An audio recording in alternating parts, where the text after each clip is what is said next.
The Revenue Committee will come to order. Good morning, everyone.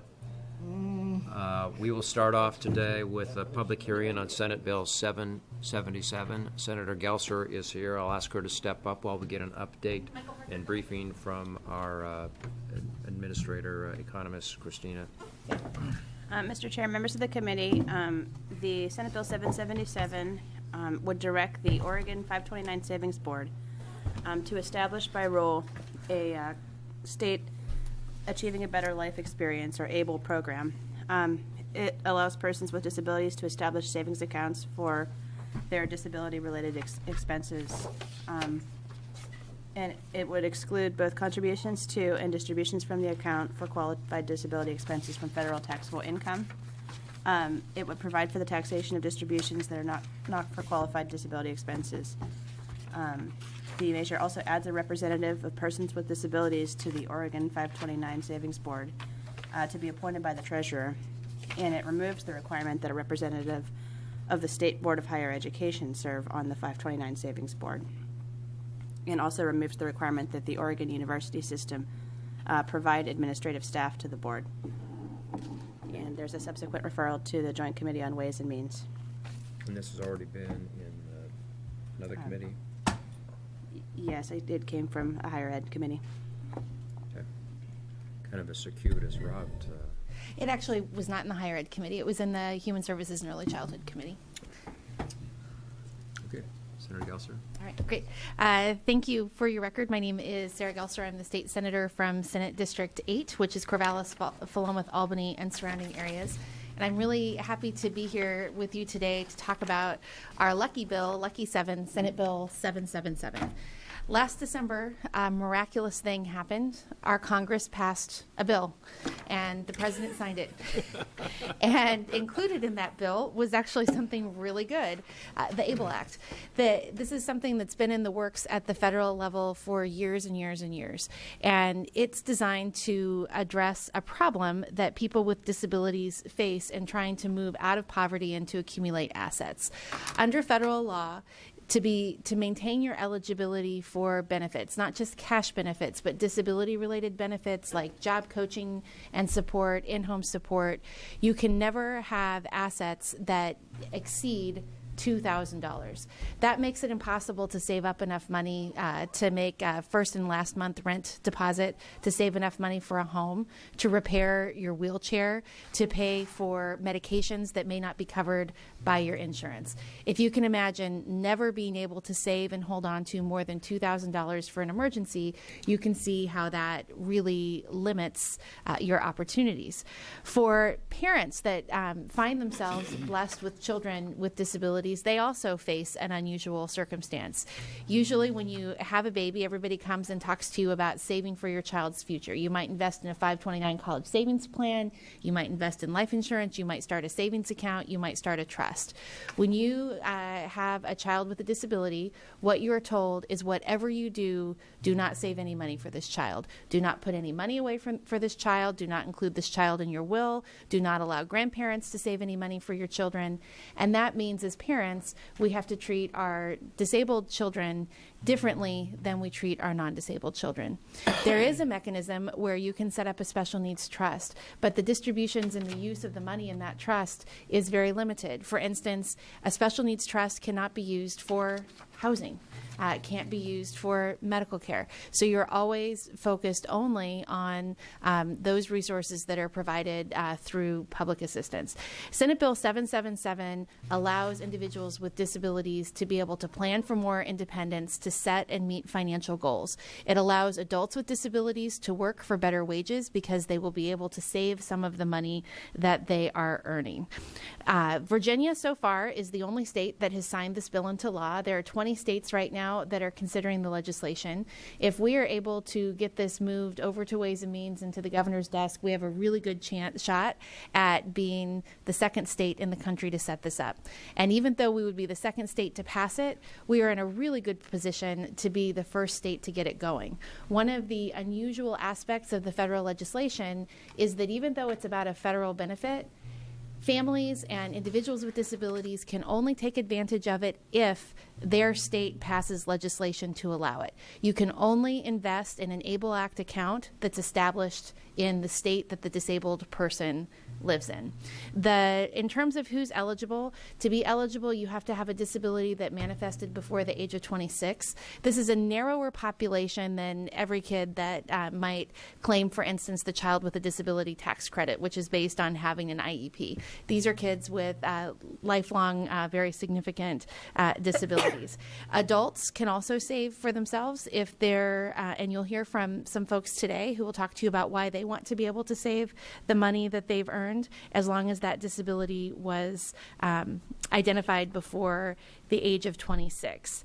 There are some limits on how the money can be used, and you can accumulate up to $100,000 a year, or up to $100,000 in the savings account before you start to lose your benefits. At that point, you still don't lose your Medicaid benefits, which can be very important for accessing that medical care. It would be limited to the federal gift limit each calendar year, which is currently about $14,000. I'm going to turn it over to Michael Parker in a second here, but I really want to thank him for the work that he's done. The reason that we could be the first to have these established for our families, even though we may be the second to sign it into law, is that he has been working diligently on this since really even before the law passed. He's been talking to other states. He's been talking with financial administrators to get the best deal possible for our families.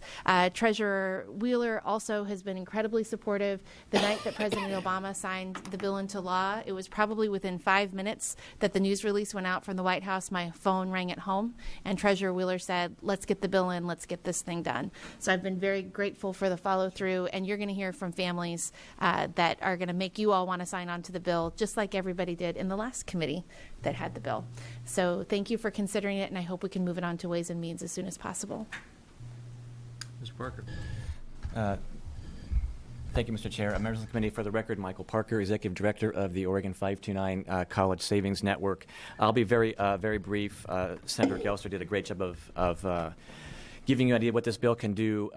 But she made one very important point, and that is we can only move this along, and people can only invest in this if the state passes a law. And here at the Oregon College Savings Network, we're prepared, I think, to start working on this immediately as soon as this bill gets signed into law. We have a number of contracts with financial managers that can help us put this bill together. We have a long experience, 15 years of working on these plans. As you may or may not know, the College Savings Network has about $2.3 billion in it currently. So a long history, good experience of putting these plans together. We kind of know the pitfalls and things, what to do and what not to do. And I'm happy to work with the Legislative Revenue Office to work on the revenue impact if you need additional information. So again, just here to let you know that the network is prepared to put this bill into place as soon as it passes. Thank you. Representative Hayden, you're a co-sponsor of this? Yes, sir. Go ahead. Thank you, Chair Haas. My name is Cedric Hayden. I'm State Representative from House District 7. I am a Republican on the as the Vice Chair of the House Health Care Committee. This bill has been of a lot of interest to me. We've been tracking it through Congress. It has taken about 8 years to get to where it's at now. So over the years of watching that development take place, I was excited to see in December that this actually became something that Oregon could work on. As a co-sponsor of the bill, I just want to support it. I think what's been presented here is a very good possibility or opportunity for parents and adults that have had a disability that can be documented prior to the age of 26 years old, that they can now put some funds aside before, probably as was presented here, if people with disabilities were able to work and save money, they could only save $2,000 or they would have to give it away. So there's no way that they could even save money, say, for a van that would help them with transportation. So it's important that they're able to have that money and still keep the services that are available to them. This would allow them to save up to $100,000 and still keep their Social Security benefits, SSI benefits that they have available to them. So it's an important bill. It's something that I support. It is probably important to note that I'm not only somebody that will utilize this bill from the political perspective as something that's very, very important, or promote the bill. I'm also a father of a special needs child, and so it's something that I've tracked closely and hope to get your support. And Mr. Chair, if I may, two more pieces to add. The revenue impact will come from the bill would allow the same tax benefits for investing in an Oregon 529 savings plan for your disabled child as for your non-disabled child. When we crafted the bill, we felt that was a matter of equity, that when families are establishing these 529 plans, if we have established tax incentives for families to do that, we shouldn't differentiate between children. It was just a matter of fairness.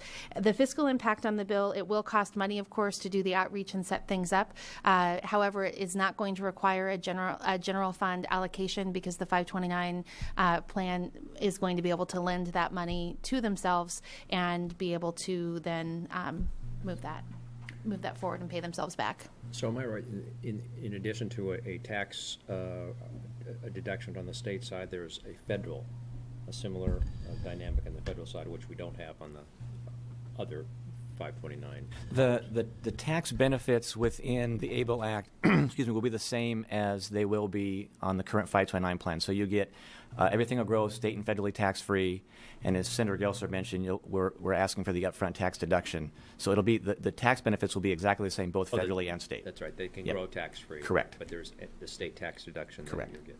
There's not a federal tax. There's no federal deduction, just the tax-free growth. And the revenue impact for the current 529 system is about $8 million. It's about $8 million a biennium. That's correct. Okay.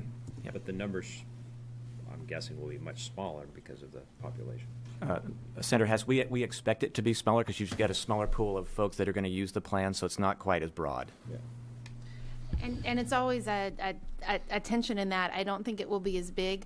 I've been surprised by the level of communication from people across the state that are interested in doing this. I think it's important to note all three of us here are parents that probably would have invested in a 529 ABLE plan for our kids. My kid's now too old, but Mine's not. yours is not. So this is I'm very excited about this bill, the opportunity to really build a brighter future that lifts people with disabilities out of poverty. This bill will be one of the most significant things that we can do and that we have done for individuals with disabilities in this legislature. Senator Boquist. Thank you, Mr. Chair. I guess first I'll declare a conflict of interest. I must be close to. I see Senator Gelser's opted out, and I'm guessing Representative Hayden's probably still in with me. The question I have for, I guess, the panel, I mean, it's a great idea, but I'm absolutely stunned at the fiscal. I mean, the fact that you're going to you would have to loan the money of $900,000 in the first biennium, and then steady state to come out of the funds that should be going to the disabled savings is almost $700,000 a biennium for managing it. That's a lot of money, considering probably the level of individuals who go in. I mean, it's a great idea, the federal thing, but why is the fiscal just so outrageous is the exact word. Mr. Chair, Senator Boquist, the current fiscal for the 15-17 biennium is for two positions. We are not anticipating marketing this plan like we do the college savings plan as far as doing media and that kind of thing. We're really going to focus on a grassroots effort to get the word out to those groups that are working with disabled individuals.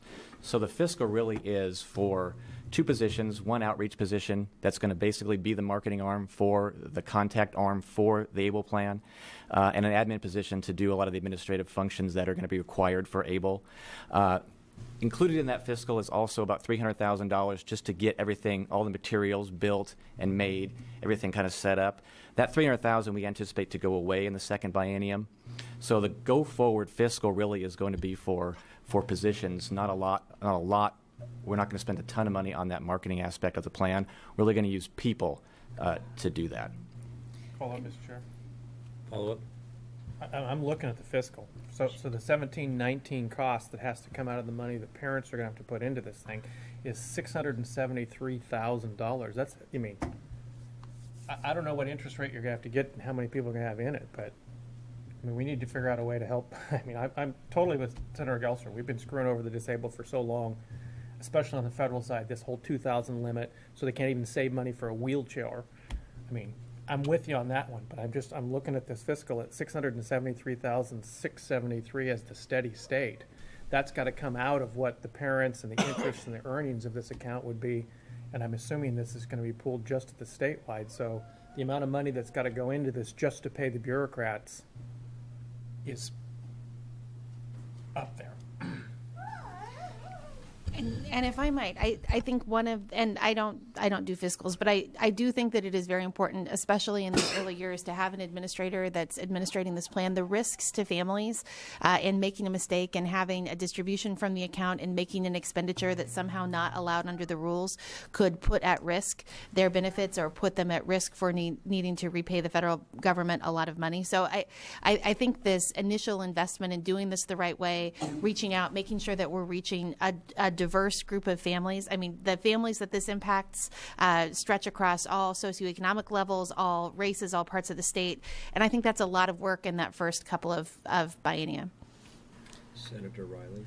Thank you, Mr. Chair. And about this fiscal, it's going to come out of the plan, and this is money that these folks are going to put into the plan that they wouldn't be even allowed to have otherwise. Is that correct? Mr. Chair, Senator Riley, the fiscal is paid by the folks that are in the plan, exactly the same as the 529 plan is today. So you're investing in the 529 plan. A small portion of your money goes to pay for all the services that you get provided. Exactly the same principle works here. The reason that the 529 plan is loaning the money initially because we have no assets in there initially. When we started the 529 plan 15 years ago, the state loaned us the money. The general fund loaned us the money. Since we have a very robust plan, we have some dollars that we can loan to ourselves. So in this instance, we'll loan that money. Folks will invest in the plan, and over time, the loan will be paid back. And then it is the goal to have the current investors sustain the plan with their annual fees. But follow up, but that didn't really answer the question that I asked, which is the money that folks invest in this plan would be money that they wouldn't even be allowed to keep otherwise. Is that correct? Senator Riley, that is correct. Because of the new federal law, they're allowed to keep more assets in this plan than they would have normally before the law was passed. And without the law, you're correct. They would not be able to keep that money at all. Correct. Thank you. Right. Thank you very much for coming forward. Senator Gelser, you continue to be a champion in this category. We salute you. Thank you. We have a long list of people who are interested in speaking on this. Let's start with Joey Rosano, Jeff Kruger, and Alicia Delishman.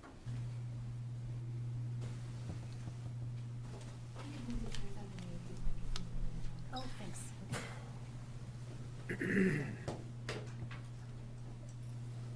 If you have written testimony, don't feel the need to read it. We have it, and it'll be entered into the record. Just give us your highlights and speak from the heart.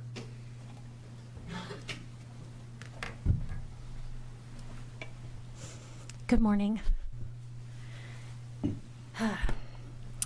Chair Senator Hass and the Senate Revenue Committee. My name is Joey Rosano. This is my beautiful daughter, Jade. And I represent the families that Senator Gelser was talking about when she said that we were one of the ones to get the advice about not saving. So my daughter has a developmental delay, which doesn't show up until about age 2. It's called Rett syndrome. So when she was born, normally she has a brother and a sister. We set up 529 accounts for all 3 of our children, as did my parents, because that's what you do for grandchildren. You take care of them. Then she was diagnosed with Rett syndrome. It's like having a child with autism, cerebral palsy, Parkinson's, epilepsy, and an anxiety disorder all in one. So clearly she has a lot of challenges ahead of her. But the one thing she can do is communicate her wishes. So we started going to lots of different conferences and that kind of thing. And the one thing that they told us was, you cannot leave her any money. You cannot leave her even a 529. Because if you do, when she turns 18, or if God forbid something should happen to you, you will be denying her federal benefits. And I think as a parent, that's one of the worst things that we could imagine. So we went to a lawyer. And we said, let's set up this special needs trust. He said, okay, well, we're going to start you off with $10,000, and then there's going to be fees to maintain it and everything else. Well, we are in the throes of disability. $10,000 is absolutely untenable for our family.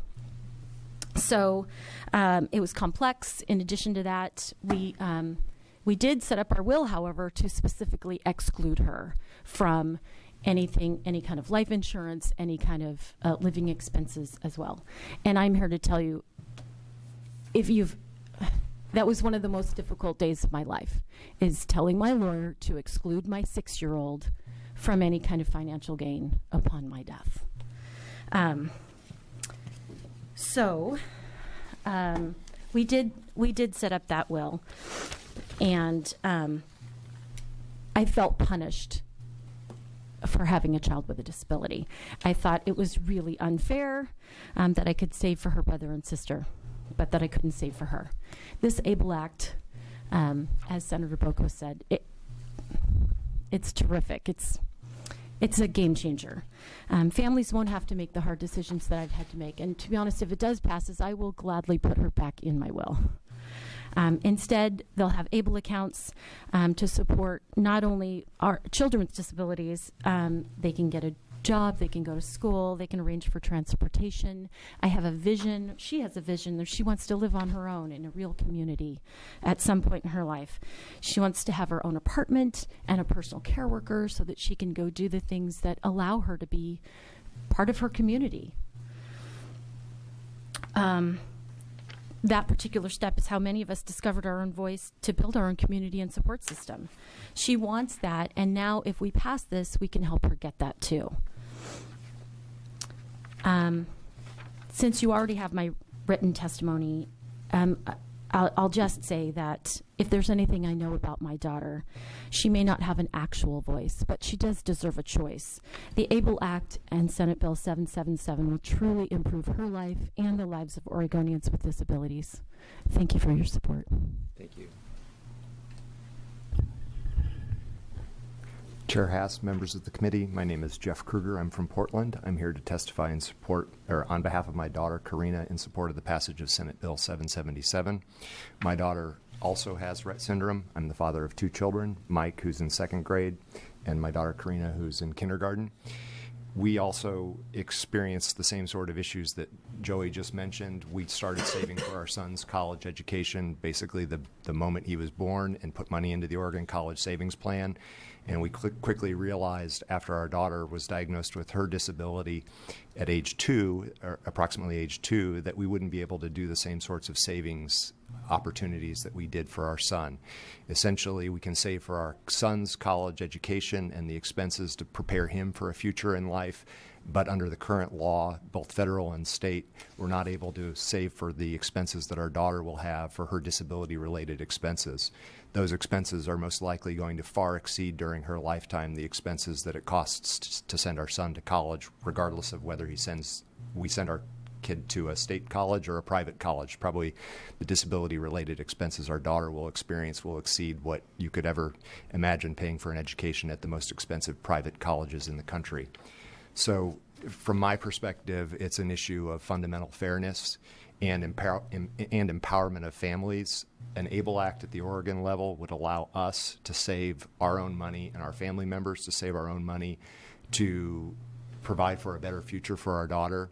It will help her experience great things in life, and I'll give you a few examples in a minute of things that she does now which are potentially going to be challenging in the future if we don't have an ABLE account for her benefit. The examples include situations where we'll be able to take burdens off of other family members who are currently involved in Karina's life. She has 2 very involved grandparents who are both in their one will be 70 this summer, and one will be 71 just at the end of this month. Both of them are involved in her life on a daily basis, but one of the activities that they do for our daughter is they take her to the community swimming pool every week. We have a van. It's not wheelchair accessible. It's not really accessible for folks with disabilities, and Karina has significant physical challenges that she faces. As my parents age, they won't be able to really transport her back and forth from the community swimming pool, and she won't be able to have those experiences with her grandparents and also with the community at large. We've received estimates that a modification to our van that we have would be approximately $10,000. An Oregon Able account would allow our family to save our own money, to save up for the expenses that would be needed to modify the van to allow her to continue to experience these life experiences with her family and the community. She's also in the same, or was in the same preschool as our son, and is in the same elementary school as our son is now. In that context, she doesn't participate in the same manner that our son participates. She needs supports in order to participate and gain the educational benefits from those experiences that other kids get. She has a paraeducator at school. She receives some physical and some speech therapy from the school, but it's not a great deal of level of services from the school district. We have her in private speech therapy and private physical therapy. An Oregon Able account would allow us to save our own money to provide for those sorts of supplemental therapies that she doesn't get from government services. So it's something that the ABLE Act will allow us to enhance her experiences both in the school setting and outside of the school setting, and her integration with other members of her family. So I'd encourage you to pass Senate Bill 777. Thank you. Good morning, Chair Haas and members of the committee. My name is Alicia DeLashmet. My daughter just turned 13. Her name is Neva. She's a middle schooler at Trillium Public Charter School in Portland, and she loves a lot of the things that girls her age love: music and sports and eating pizza and hanging out with her friends. There's a lot of ways that Neva differs from her typically developing peers as well. She has a rare genetic syndrome called Moat-Wilson. It's resulted in global developmental delays. And what this means for her is that she needs assistance in all aspects of daily life, such as toileting and eating and bathing, dressing. She needs assistance to keep her safe, and she needs to use augmentative communication to talk with her friends. As you can imagine, there are a lot of challenges to raise a child like Neva, helping her to avoid health setbacks, avoid bullying, gaining access to a good education. Some of these challenges are very normal. We can handle that as a family. But some of the challenges are related to the very systems that are put in place to help support her and guarantee her well-being. In order for her to remain qualified for those essential services, such as SSI or Medicaid, she can't have more than $2,000 in savings, as we've discussed. And what this means for parents of kids like Neva is that we have to diligently and vigilantly impoverish our own kids. And when grandparents want to leave a savings bond or an inheritance to their other grandchildren, I have to say you can't do that for Neva. You can't give her a savings bond like you're giving to her cousins. You can't treat her the same way that you treat the other grandchildren. And many of you have had children or maybe have children that you've saved for college and college savings accounts. So imagine that you can only save up to $2,000 for college. Now imagine that college is really not just for 4 or 5 years of school. It's for their basic needs for the rest of their life. And that's what we've had to support, or that's what we've had to face before the ABLE Act. Prior to the passage of the ABLE Act, the only way that we could accumulate more than $2,000 is to set up a special needs trust. This is a legal instrument. It's costly to set up, it's costly to maintain, and it's very complex. It needs to be constantly updated based on the changes of law, and it's really difficult to administer. What we want for our kid is the same thing that everybody wants for their children. We want a good place to live. We want a suitable job. We want a good education opportunity, healthy and meaningful life, a way for her to give back to her community.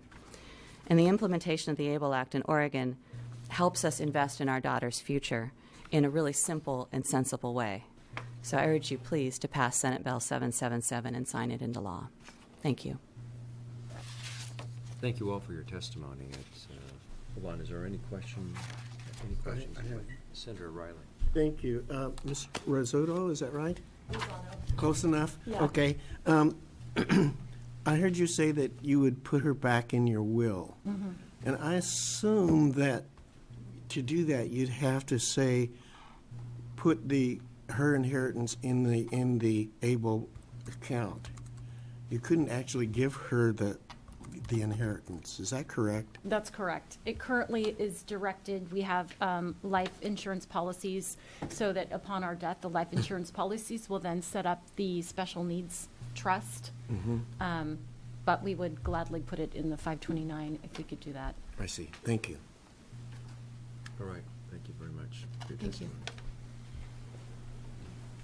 Justin Connolly, Karen Lindell, and Rachel Simpson, please.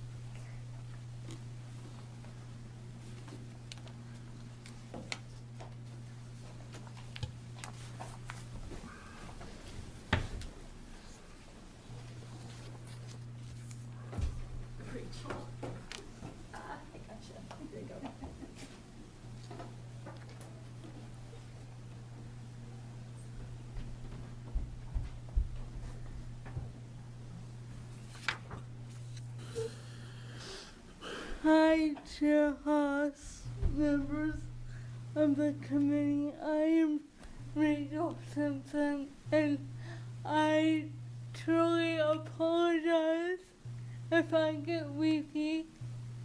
I am a supporter of the Able Act because I have a job.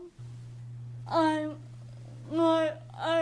would like to save, but as you heard in the other testimonies, people can only save a certain amount for their loved one. What I struggle with on a daily basis, I struggle with getting a van. Right now, I don't have the ways and means to have a real reliable van. Plus, I don't have a house to call my own. I would like to live on my own because with a house, living on my own, that would mean I would be able to have a normal freedom life. Right now, because of the house, my housing situation, I have to either have somebody, a roommate, or somebody else living with me, because for disabled people,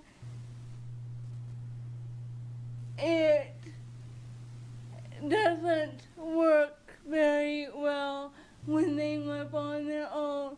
Right now, we are trying to figure out how I can live by myself, but it's impossible.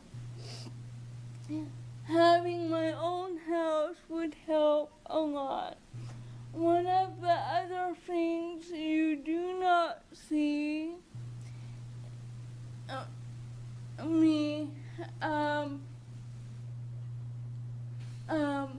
is my wheelchair is broken. My wheelchair usually stands up and sits down, but as of right now, my insurance does not pay for the overcost of my standing portion. please, I urge you to pass the 777 bill. Also, something else you don't see is I am legally blind. I wish to have a guide dog someday, but as of right now, I cannot have a guide dog because they're way too expensive. The price for a guide dog would be $9,000. This would help me. I would need help from the guide dog to walk on curbs and